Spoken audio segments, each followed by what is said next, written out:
क्यों मिला है? आप लोग कभी कल्पना किए हैं कि मानुष तन क्यों मिला? नहीं, कभी नहीं किए। मनुष्य का तन आज अगर देखल या सुबेरे पहले जे भाई पेपर ऊपर पढ़त रहल, अब तो पेपर बड़ा लोग कम पढ़त हवा, फेसबुक इंस्टाग्राम व्हाट्सएप ज्यादा लोग चलावत हवा। तो जानत या मोटी हेडिंग में पढ़े के मिलत बा कि 50 साल का 60 साल का बुढ़ा 13 साल की बच्ची के साथ रेप कर दिया। जरा सोचिए, मंदिर मस्जिद भी ना बचत बा। बिन बिचवा में देखली एगो पुजारी एगो लड़की का हाथ गोड़ बांध के मंदिर में रेप कर डालस। अब एगो कांड कलिया देखली, एगो औरत बेचारी रहल है, पाँव में कड़ा पहले रहल चांदी के। ऐसा समाज में दलित घूमत हवा, ऐसा पापी भिखारी घूमत हवे, उनसे अच्छा तो जानवर बा। बेचारी काम करे वाली रहल, राजस्थान जयपुर के तरफ का मजदूर रहल। तो उ देख ललस एक दिन की मजदूरी करत बा, आ एकरे गोड़े में कड़ा बा, काफी कड़ा। बेचारी पहले रवार का रीत रिवाज होला। दूसरे दिन गयल बस जाए के ओकर नंबर ले ललस, कलस हमारे यहाँ भी कुछ काम करे के बा, पूरा ग्रुप के लेके आवल जाई। बस नंबरवा लेहले के बाद फोन करके ओके बेचारी के बोलौलस। एकांत जगह में बेचारी काम के लालच गईल, पेट बा, पेट का सवाल हो। जब काम के लालच में गईल और ले जाए के अंदर झाड़ में प्रेमी प्रेमिका दोनों मिल के यही से बेचारी का पैरवे काट लेने, कड़वा के मन ले, और दोनों पैर काट के वहीं से पैरवा उठा ले गई। अरे मूर्ख पापी नीच कसाई, बल्कि वह कड़वे काट के ले गल होता, कम से कम वो बेचारी का दोनों पैरवा तो रह गल हो। चल फिर लाले हो, अपने से अपन क्रियाक्रम तो कर ले। अब तो बुढ़ापा में बेचारी का शरीर बोझ हो गई। ऐसा लोगन के नरक में भी जगह ना मिली। ए लिए हम बिरहा सुनावे चलत बानी।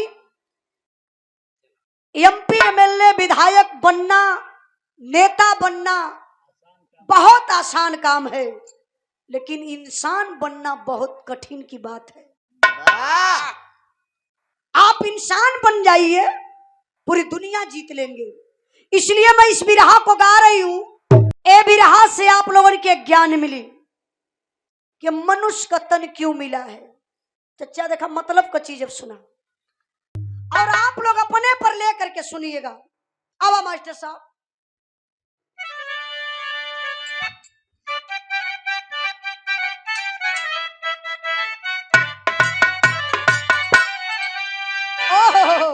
गीत बड़ी प्यारी लगल।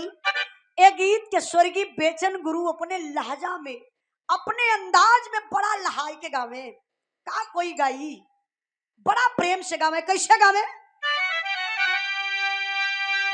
ए भाव पर सम्मान की हमारे बड़े भैया वार्ड नंबर 2 से धनुपुर के धरती से प्रत्याशी जिला पंचायत सदस्य सचिन कुमार यादव एडवोकेट साहब, भैया की तरफ से 100 रुपए का पुरस्कार। माता रानी विजय का ताज आपके सर पे लहरावे। मेहनत करत रही, परिश्रम करत रही, पब्लिक के बीच में रातों दिन चले का काम करी। यह सबसे बड़ा धन बा पब्लिक का, कि नेता आप सबके बीच में है, तो ही हमारा असला नेता है जो हमारे बीच में। तमाम लोग अगले चल गए, केहू को पता ना चलत क्यों सचिन भैया, लेकिन अब वही तक आप हैं तो कहीं ना कहीं जिम्मेदारी अपने सर पे ले बने। ए लिए हम कहा बनी कि असला नेता वही होता है जो हम सबके बीच में चलने का काम करता है। आइए कहना है क्या?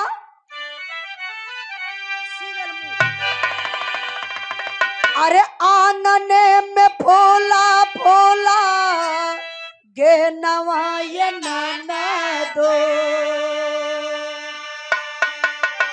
अरे आंगने में फूला फूला गे नवाये नाना दो, बाजले बधाइया तुअरे के।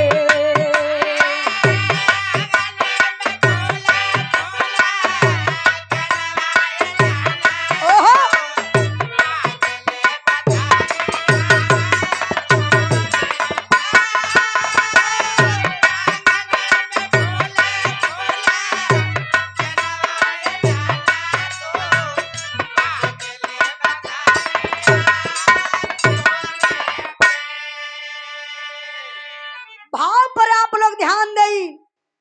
एक बार का बात बा, यह सुबह का टाइम रहल भोरहरिया का।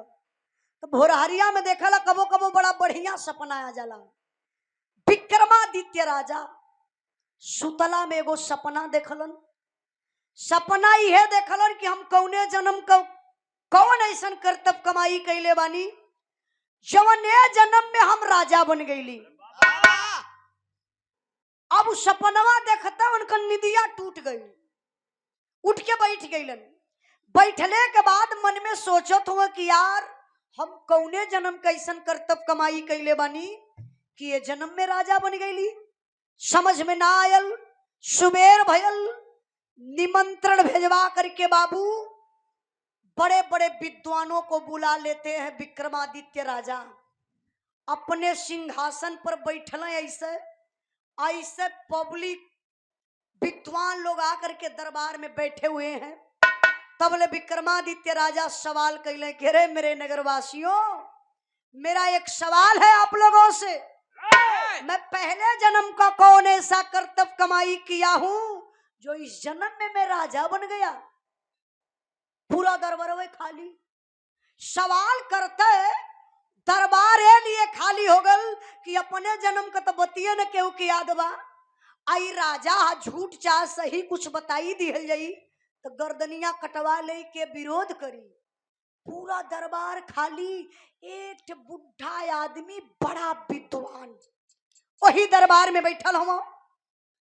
विक्रमादित्य राजा का नजर पहुंचल कहना कि अरे रे सरकार जय हो, क्या आप बताएंगे क्या मैं पहले जन्म का कौन ऐसा कर्तव्य कमाई किया हूं कि इस जन्म में राजा बन गया।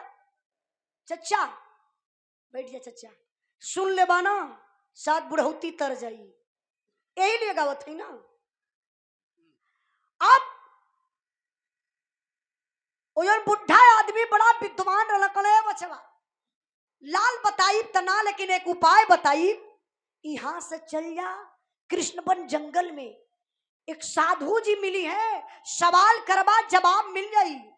विक्रमादित्य राजा घोड़ा पर सवार भइलन, पहुंचल वही जंगल के तरफ।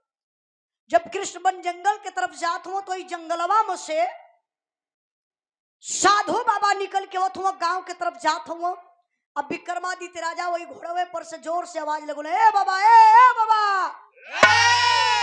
सुनी सुनी एगो सवाल है, जवाब मिली का। साधु बाबा कहला बचवा सवाल का हो। कहला बस पहला जन्म का कौन ऐसा कर्तव्य कमाई कैले बानी ए जन्म में राजा बन गईली। साधु बाबा कहला ए बचवा हम तो नाम बताई, एक उपाय बतावत है। यहाँ से चल जा छत्तीसगढ़ में राजा के घरे एगो लड़का पैदा भल बा, लेकिन वो मर गल बा। भैया ये बंद का हो तो और बगली वाला टिक टक लिए हो। वही लड़का से सवाल करवा तो जवाब तो के दे दे। विक्रमादित्य राजा सोच लगल कि अरे यार जिंदा आदमी बताई न पौलस, मुर्दा बताई लाश। लेकिन मन में सवाल हो, ए भैया घोड़ा पर सवार भइलन, घोड़ा घुमा दलन। अब चल दल छत्तीसगढ़ में राजा के दुआरे बड़ी भीड़ बा। सही में एगो लड़का पैदा भल, मर गल रहल। गैला वही लसिया से सवाल करे लगलन। अच्छा सवाल का करत हुआ ये भाव बा। देखी बलराम मौर्य बिरहा गायक पत्तू बिहारी अखाड़ा से, बड़े भैया जखरा प्रयागराज के धरती से 100 रुपए का पुरस्कार देकर के सम्मान किए। बहुत बहुत प्रणाम, आशीर्वाद बनल रहे। आई तरी बिरहा पर ध्यान दें बाबू। का मास्टर साहब भाव बा। अरे छत्तीसगढ़ जाई जब देख राजा ज्ञानिया,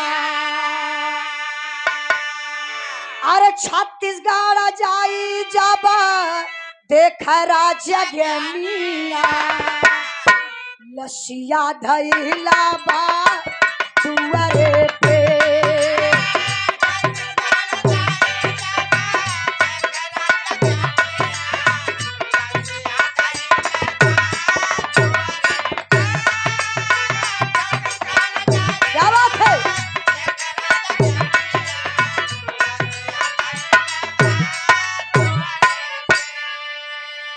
अरे प्रश्न का जवाब पूछे लसिया से भारी, आई है आवाज जाओ गाँव बनिहारी।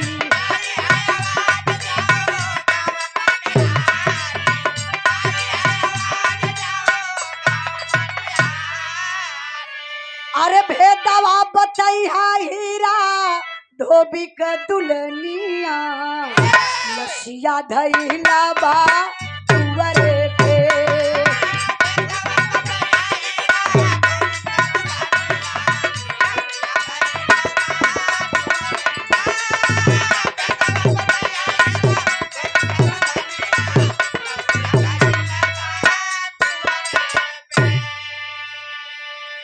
ये देखी गायक कलाकार बड़का भैया दुर्गा प्रसाद यादव जी, बड़े भैया जी की तरफ से 100 रुपए का पुरस्कार है बिरहा के भाव पर।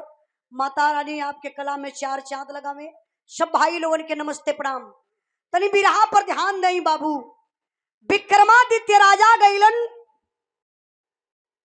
ओई लाश से सवाल कैलन, तले लाश हमके बता दे, हम पहले जन्म को कौन ऐसन कर्तव्य कमाई कैले बानी कि ये जन्म में राजा बन गईली। अच्छा है भैया, लाश तक कबो बोलल ना कि आप लोग सुन ले हुआ लाश के बोलत, जे मर गलू बोली ओली ना। अब राजा जब लसिया से सवाल कैलन तो एक आकाशवाणी हुई, एक आवाज राजा के कान में आई। आवाज ये आई कि हम ना बताई, यहां से आप चले जाइए मनिहारी गांव में, एक हीरा नाम का धोबी और धोबिया का दुल्हन धोबिनिया, धोबी घटवे पर कपड़ा धोवत मिली, सवाल करवा जवाब मिल जाई। विक्रमादित्य राजा घोड़ा पर बैठलो और फिर घोड़ा घुमा दल, चलने कहा वही मनिहारी गांव के तरफ। मनिहारी गांव के तरफ जब चलना तो देखो तो वो धोबिनिया वही धोबी घाट पर कपड़ा धोवत बा। तब ले राजा जाए के पीछे से आवाज लोगों ने, ए धोबिन, एक मिनट, एगो हमार सवाल हो, जवाब मिली का? धोबिनिया कल सरकार सवाल का हो? कल बहुत छोटा सवा, हम पहले जन्म को कौन ऐसन कर्तव्य कमाई कैले बानी कि ये जन्म में राजा बन गईली। आप लोग भी सोच सकला, हमान भी सोच सकेला कि हम कौने जन्म का ऐसन कर्तव्य कमाई कैले बानी कि हम रात भर चिल्लाए परत, कि हम गवैया बन गईली। आपो लोग सोच सकला ना कि हम कौने जन्म का ऐसन। देखा आदमी जब दुख में पड़ाला ना, कहीं देखा कौनो जन्म का बिगड़ले हुआ भोगत हम। आदमी बड़ा सुख भोगे लगला ना तो लोग कहें ए भैया कौनो जन्म का फलनवा बनौले न हो, देखा भोगत ह, कितना सुख भोगत ह। अभी हो तो कौनो जन्म का बनौले ही हम, रोज झाड़ू से मार खात हूँ।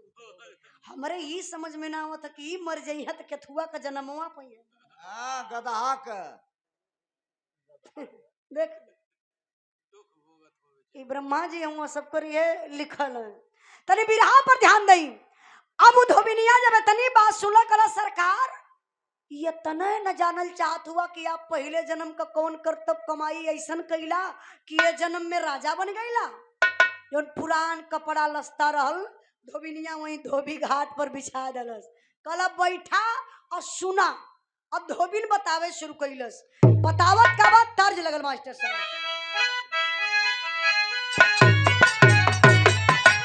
ओहो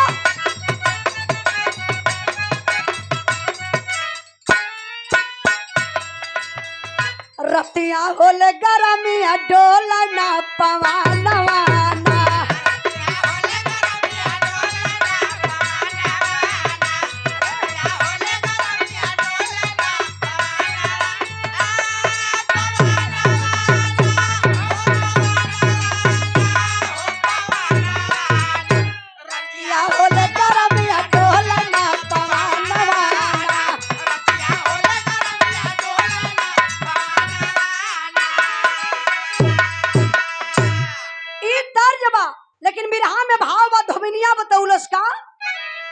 धोबी घाट पे बोली राजा से धोबिनिया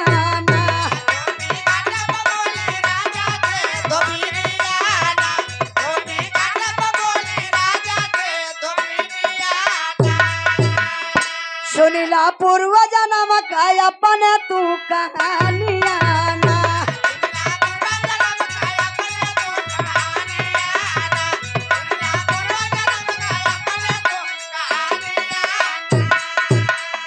सुनीला पूर्व जन्म का हाल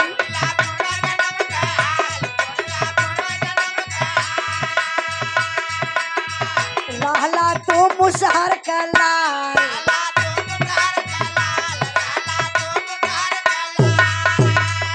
ओकरे बाद जन्म ली तोहरी एक बहिनिया ना।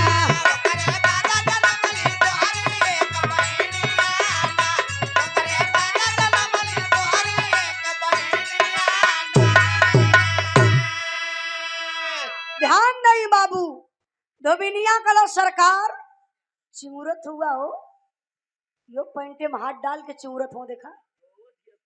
यूट्यूब बोला भैया, ए भाई हेलो एक्सक्यूज मी, टोवत है का ठंडी है, टोवत है ना, ऐसे बटुरल जात हो हरी हरी। पैंटवा में टोवत ना हुआ, उनके खुद टोवात बा। देखी वैसे ठंडी बढ़ गई बा, आज ज्यादा लगल हमन के पता न रहला कितना ठंडी बा। आई ठंडी गवैयन खातिर बड़ा घातक बा, बड़ा दुश्वार बा। आई तनी बिरहा पर ध्यान दई। धोबिनिया कला सरकार एकरे पहिला वाला जन्म तोहर मुसहर कर रहल। राजा कला रे हम मुसहर का लइका। धोबिनिया कला सरकार सुना, तुम मुसहर का लइका रहला, तोहार माई तोहार बाप, एक भाई तोरे लरन, एगो बहिन रहल, आ 5 परिवार रहला। एक बार का बात बा। अच्छा वो बात का बा, घटना का घटल बा, इहो सुनला सरकार। धोबिनिया बतावत बा का शारदा सिन्हा वाली बड़की गोतनिया सब का।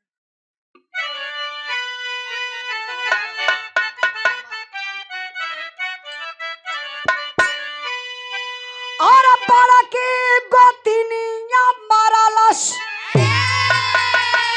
और बड़की गोतनिया मारलस, तनवा का बतिया पतिया रोई रोई ना, पतिया रोई रोई ना, लिखवा राजा मतिया पतिया रोई रोई ना। बहुत अच्छे।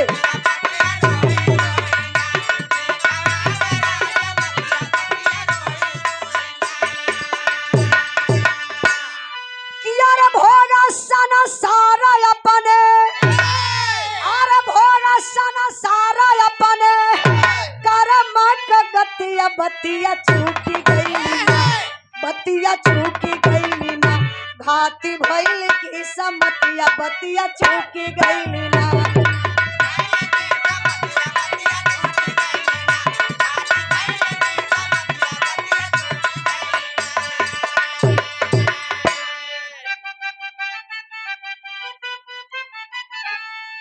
माई कहीं से मांग लाई थोड़ा आना,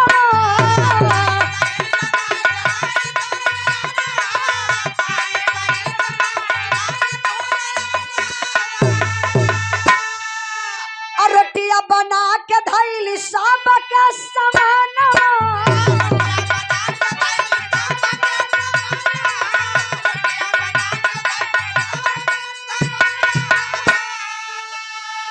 और तबला भिखारी दुआरे आ गईला, संगतिया बतिया चूकी गई ना, बतिया चूकी गई ना, घाटी भइल की समतिया बतिया चूकी गई ना।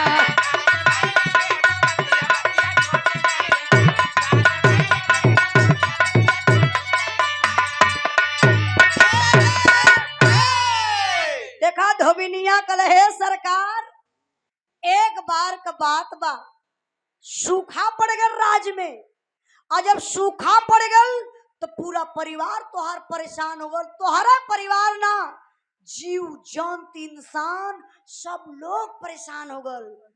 तोहार माई कहीं बड़ा दूर गईली, थोड़ा से अनाज लेके अली, पीस के पोई के ओकर रोटी बना देली। पूरा तोहार परिवार बैठल रहा रोटिया खाए बदे।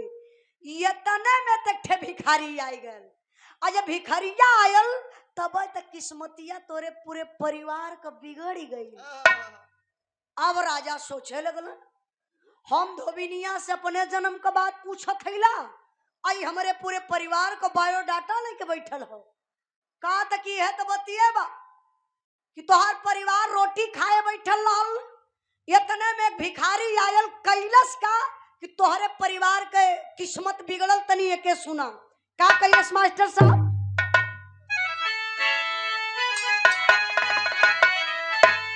अरे सब कर बिगड़ल वही दिन कमैया हमारे भैया हो, डगमगा धारा में डूबल नैया हमारे भैया हो।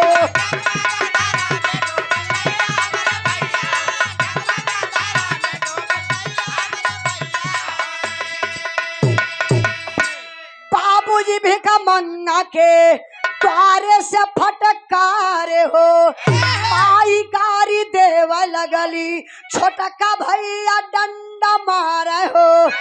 अरे क्रोध में आके कहली वैसा मैया हमारे भैया हो, गंदा कतहू खा जाके मुदैया हमारे भैया हो।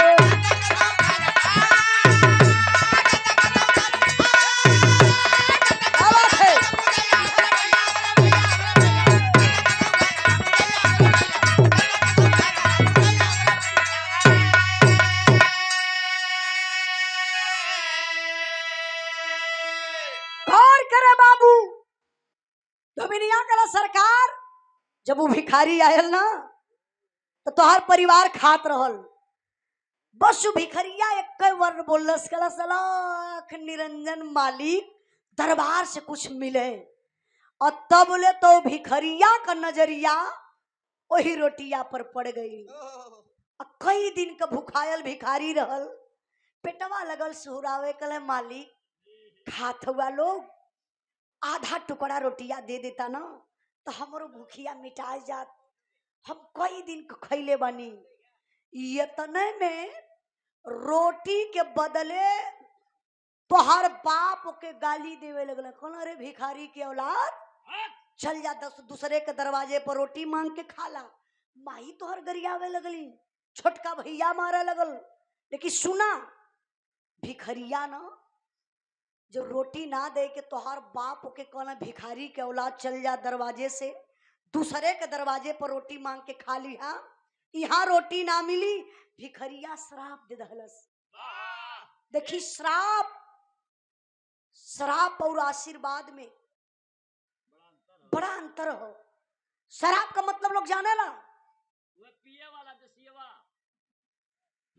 अभी शराब के चक्कर में पड़ गया बेचारा। अब इनके के समझाई चचा सुबेरे का। श्राप का मतलब ई ना है कि एक लोटा धार केहू के नाम सदा कि फलाने मर जा तो मर जाइए, रोज धार दा, कुछ होखे वाला ना बा। और केहू के रोज मनावा कि हे काली माई, हे दुर्गा माई, हे भवानी माई, हम डीएम बन जाई, कलेक्टर बन जाई, एसपी बन जाई, दरोगा बन जाई, लेकिन कुछ ना बन पाई बा। काहे?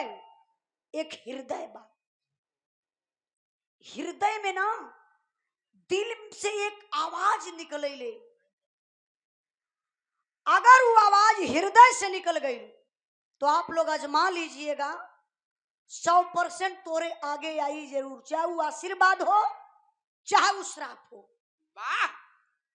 और ऊपर से कुछ भी कहो से होखे वाला ना बा।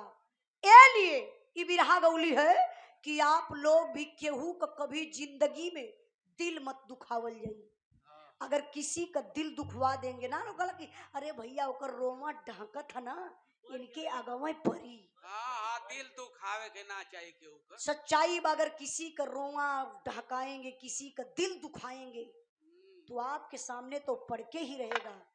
इसीलिए अब वो भिखारी का दिल अंदर से दुखित भयल, चिल्लाए के थोड़ी ना शराब दहलस, अंदर से आत्मा शराब दहलस। और शराब का दहलस धोबिनिया बतावत बा कि तोहरे बाप जब शराब तोहरे बाप के मिलल तो भयल का मास्टर साहब यही जब ब्रेक लगे रहा।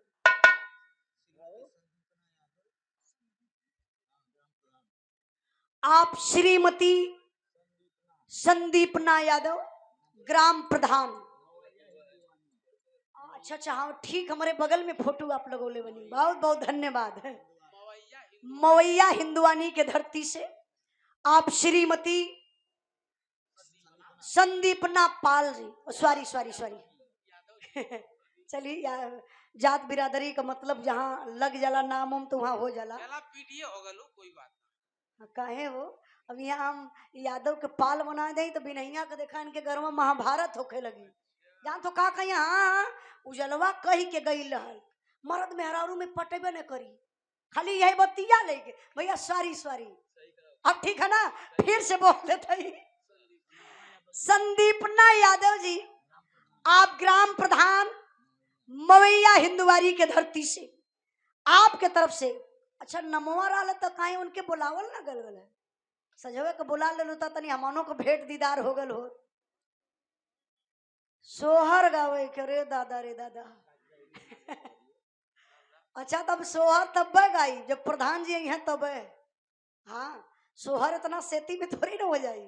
अरे भाई लइका होई अब ओकर रहन रोपण करवावे के हमाने के होई 9 महीना कुल करवावे के ही जा होई दर्द के सही तेका मुंह करिया होखे लगल सोहरिया का नमवा लेते केहू के मुंह करिया होखे लगल नहीं करिया ना हो ना होई।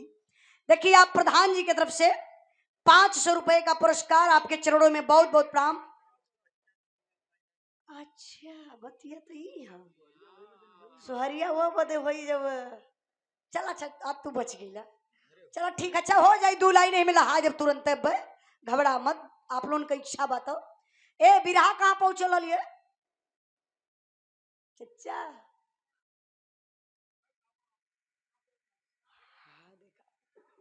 देखला शराब कहा तो शराब यो शराबो एक चक्कर में हुआ शराब दे दीहन। अच्छा शराब दीहन का तनी ई वजह के बा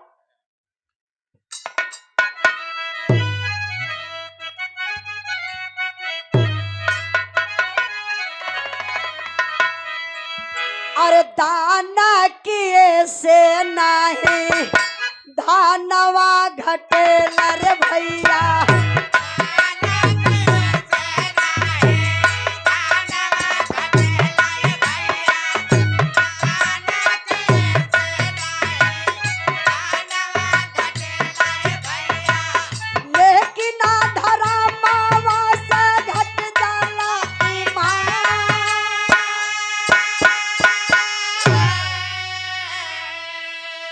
बाबू फट कर ले रहला जावन दुआरे पे भैया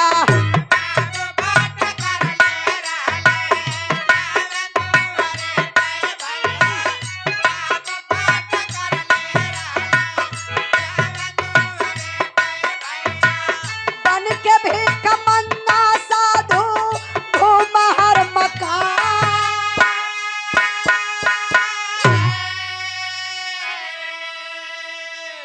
धोबिनिया करा सरकार जब तोहार बाप वो भिखारी के डटले कहना जाई के दूसरे के दरवाजे पर रोटी मांग के खाला यहाँ ना मिली भिखरिया आत्मा से शराब दे दलस कहला जा बचवा आज हम भिखारी बनावत हुआ अगला जन्म तोहर खुदे बिगड़ जाई यह जन्म में भिखारी के श्राप से तोहार बाप भिखारी बन गईलन साधु बन गईलन तो हमसे मिलल भी रहला। राजा कहला कि अरे हमसे मिलल हमार बाप का एक बात बताओ जब कृष्णवन जंगल में गईला कोनो साधु मिलल ना तो से राजा आंख मुनला याद कला कहला हाँ हाँ हाँ एगो साधु मिलल हमसे हमके जवाब ना कुछ दहल कहला यहाँ से चल जा छत्तीसगढ़ में धोबिनिया कहला सुना सरकार कोई दूसर ना रहल उ है तोहर बाप रहल जोन भिखारी के श्राप से ए जन्म में साधु बन गए। एक बात और आप लोगों से बताइए साधु और साधो का मतलब आप लोग जानते हैं पढ़े लिखे भाई लोग बैठे हुए हैं साधु धा पे ऊ का मात्रा होगल साधु और धा पे ओ का मात्रा होगल साधो देखा दोनों का अर्थ अलग अलग है। साधु का मतलब मांगना खाना अपना जीवन व्यतीत करना मतलब कुछ नहीं लेकिन साधो जहां धा पे ओ का मात्रा लग गया हो गया साधो जो साधना है जो मांगना है आप सीधे ईश्वर से साधो आप उनसे साधिए, उनसे मांगिए। वो मालिक देने के लिए बैठे हुए हैं। वो मालिक बड़े दिलदार हैं। उन्हीं की देन है कि आज दुनिया चल रही है। कोई है तो एक जो शक्ति जो सबको चलाती है, पेड़ पौधा जीव इंसान सबको चलाती है। यूं तो क्या क्या नजर नहीं आता, तुझसे दूजा कोई नजर नहीं आता। झोलियां सबकी भरी जाती है मगर भरने वाला नजर नहीं आता। वो मालिक दिलदार है लेकिन लेने के लिए कोई तैयार नहीं है। कहा जरा कि दरवाजे पर बबूर लगईबा तो कटवे पैबा, और दरवाजे पर आम लगईबा तो आम का फल पैबा। अब वो अपने पर निर्भर है ना। हमारे कहले का मतलब ये है, तोर बेटी है तोर बेटा हो, अच्छा संस्कार देबा अच्छा बन जाई, तो आज परवरिश अच्छे से करी। अगर अच्छा संस्कार ना देबा, अरे तू बीड़ी पिएबा तो वो पी, तू दारू पिएबा तो वो पी, तू अय्यासी करबा तो बेटो बेटी करिए। अरे पहले अपने अंदर झांकिए, पहले आप सुधर जाइए। लेकिन जमाने के लोग हैं एक दूसरे पे उंगली करे का काम करना, ई तक कभो ना देखा ना। एक बात लोगों ने देख लिया, कभी भी अजमा लिया, इंसान दूसरे के उंगली एगो करेला, 3 उंगली करे ऊपर इशारा करे ले, ओके तो गलत बनावत हुआ, उससे 3 गुना गलत तो तू हुआ। आई अंगूठवा दबा लेना, देखा ऐसा ना लोग कहला कि गलत हो, आई अंगूठवा दबले रही तो के कहूँ जहाऊ ना दे। तो इंसान सबसे पहले 3 गुना गलत अपने होता है, तब दूसरे के ऊपर उंगली उठाता है। आप सुधर जाइए, जमाना सुधर जाएगा। आप गलत है, दुनिया गलत है। लेकिन देखी भिखारी के शराब से तोहार बाप साधु बन गई ले, जो घूम घूम के गली गली में मांगल है, कबो पेट भरी कबो उपवास रह जाना। इतने ना तनी अपने माई के बारे में सुना। देखा धोबिनिया बतौलस का बतौलस,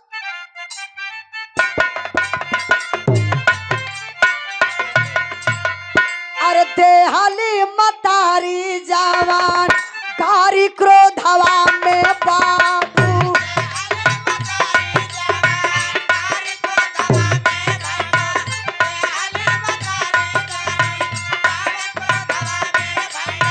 बन के कुत्ती गावा गावा घूम सिरमा।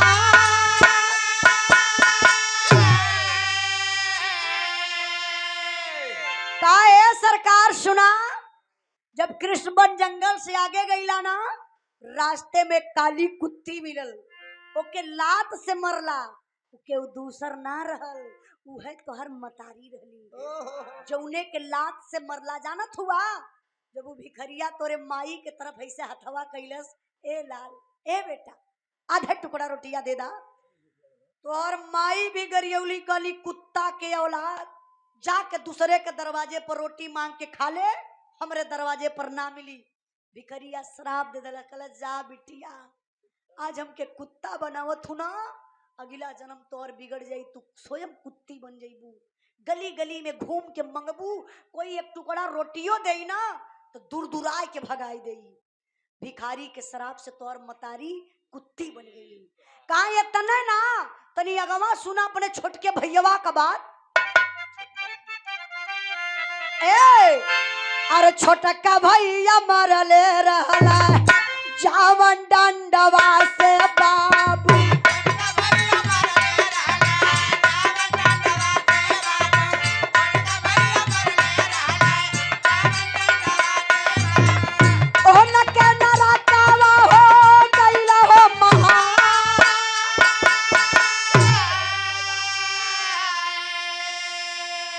अरे रोजा पैदा होला रोजा मारा नागरी में भैया,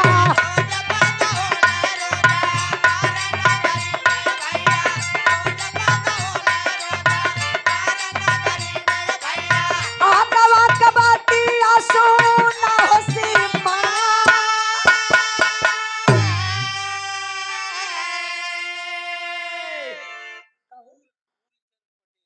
अच्छा फूल चंद्र पटेल बाबूजी की तरफ से 100 रुपए का पुरस्कार विरहा के भाव पर आपके चरणों में बहुत बहुत प्रणाम, आशीर्वाद बनल रहे सब भाई लोगों के नमस्ते प्रणाम। काला धोबिनिया सरकार तो हर छोटका भैया भिखरिया के टुकड़ा रोटी ना दलस, डंडा लेके आयल घर में से, खींच के भिखारी के मारे शुरू कैलस। कहले रोटी का खइबे, ले रोटी के बदले तू डंडा खा ले। भिखरिया कहले हे बचवा मत मार रे, हे लाल मत मारा, कई दिन का खइले बानी, भूखाई शरीर बा, मर जाइब रे बेटा। तनिक से दया ना हईल, मरलस, पीठी का चाम छिलाए गल। कहला जा बच्चा, मनवा में सरापत हो, कहला जा बचवा तुहार अगला जन्म बिगड़ जाई।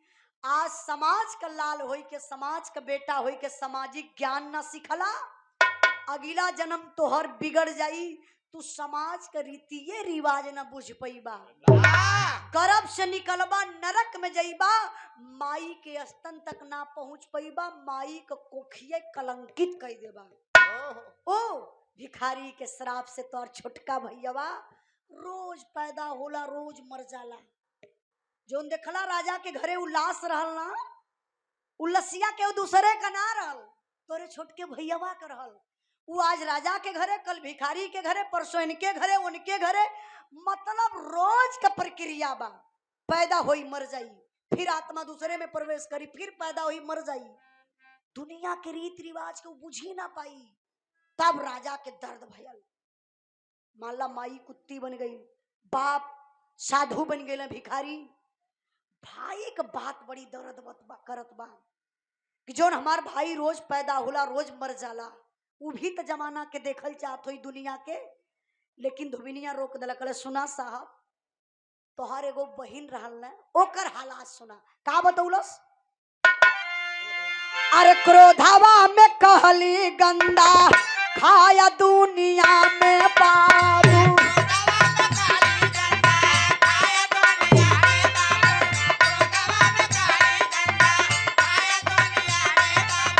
घाटी गइला रोटी आपे हमरो ईमान,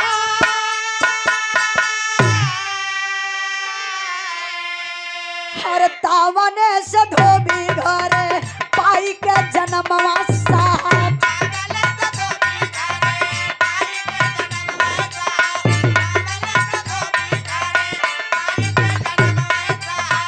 सबकर गंदा साफ करी राजश्री माँ।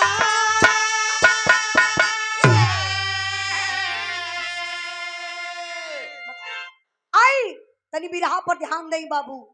धोबिनिया कहला सरकार, तो हर छोटकी बहिनिया ना एक टुकड़ा रोटी ना दहलस, कहला जाए के कहीं से गंदा खाला, रोटी का खइबा।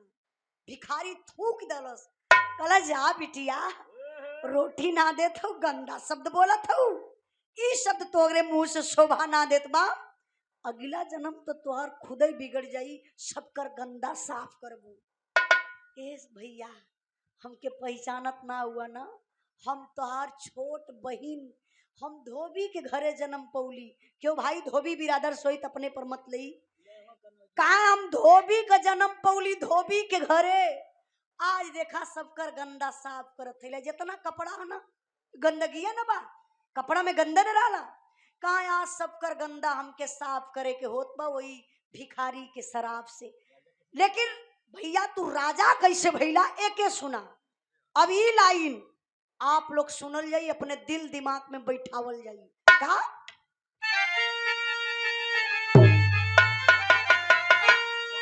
अरे स्वागत में हिमालय का हिलाला बचटिया,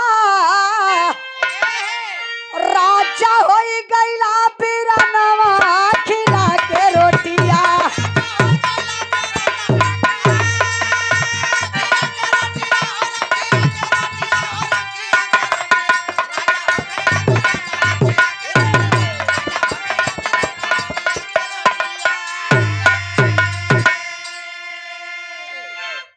धोबिनिया का सरकार आपन आधा टुकड़ा रोटी तू ले जाए कोई भिखरिया के खिया देला। काला जैसन आपन भूख वैसे भिखरियों को बाना। जैसे ही भिखरिया रोटिया के खैलस, आँख खुल गई, चारों दिशा दिखाए गल, दिल से एक आवाज आई, जा बेटा तू राजा हो जा। अच्छा एक बात बताइए आप लोग, कभी भी देखल जाई माला बाजारे सेवल जाता, दोपहरिया खूब प्यास लगल है, अब वो टाइम कोई बिना मिठवई का अगर एक गिलासा पानी दे दहलस जान तो अंदर से आत्मा का कहले सुखी रहा बचवा, आजाद हो जा। बड़ा तेज प्यास लगल रही, बड़ा मौका पर पानी पियोला, ई दिल का आशीर्वाद हो। तो काला की धोबिनिया की सरकार अपन आधा टुकड़ा रोटी खियौला, भिखारी कलश जा बेटा तू राजा हो जा। वही दिनवा लगल कि तू धरती आसमान जीत लहला। भिखारी के आशीर्वाद से बाबू विक्रमादित्य राजा बन गईलन।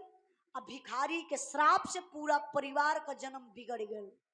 तो हमार कहले का मतलब ई, हमार बिरहा गौले का मतलब भयल कि बड़ा भाग्य मानुष तन पावा। कहीं ना लिखल आला कि बड़ा भाग्य कुत्ता दन पावा, बड़ा भाग गधा तन पावा, बड़ा भाग बरधा तन पावा, कहीं लिखाला नहीं।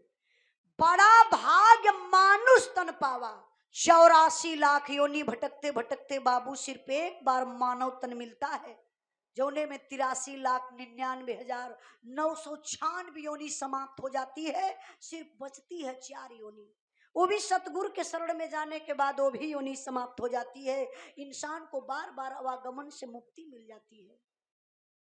तो कभी भी हम बताइए कि आप मनुष्य हैं, आप इंसान बन जाइए। कुछ तो इंसान ऐसे हो गए जो जानवर से भी बेकार काम कर दे रहे हैं। उनके लिए क्या किया जाए? ना कोई कानून है, ना कोई उनको डर है। ज्यादा छोड़ दो उनके। कितना भी हो सके आप किसी से चोरी कर सकते हैं, माई से, बाप से, गांव से, समाज से, लेकिन ऊपर एक सीसीटीवी कैमरा लगा हुआ है मालिक का, उससे आप कहीं नहीं बच कर जा पाएंगे। जिस दिन पाएंगे गलती में उसी दिन आपको हिसाब तो लेबे करेंगे, लेकिन रगड़ करके मार करके फिर इसी मृतलोक में भेजेंगे।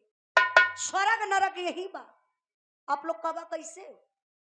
जिंदा कोई जा नहीं सकता, अब मुर्दा कोई आ नहीं सकता। जे मरल हुआ तक आयल ना, जे जिया था कबो पता लगावा ना गल। तो हम कहिला स्वर्ग नरक यही बा, जैसन करबा वैसन पैबा। वाह वाह वाह वाह वाह। तो आप लोग इंसानियत के नाते नेक काम करिए, उपकार करिए, भक्ति भजन करिए, एक दूसरे का भलाई करिए। कोई बिना वस्त्र कहे उसको वस्त्र दे दीजिए। किसी की बहन बेटी कहीं जा रही अकेले में आप देख ले तो उसको अपनी बहन मान लीजिए, ना क्यों कर रेप कर दा। हरामी ऐसे कुछ कुत्ता करते हुआ, क्योंकि बहन बिटिया के अपन बहन बिटिया मानते ना हुआ। अरे वो तो भी किसी की बहन है, आपके घर भी बहन है, लेकिन क्या किया जाए, कुछ है ऐसे हरामी। तो आई विराह का आखिरी भाव बा, आखिरी लाइन बा, और मात्र 2 लाइन सोहर, यही से समापन। अब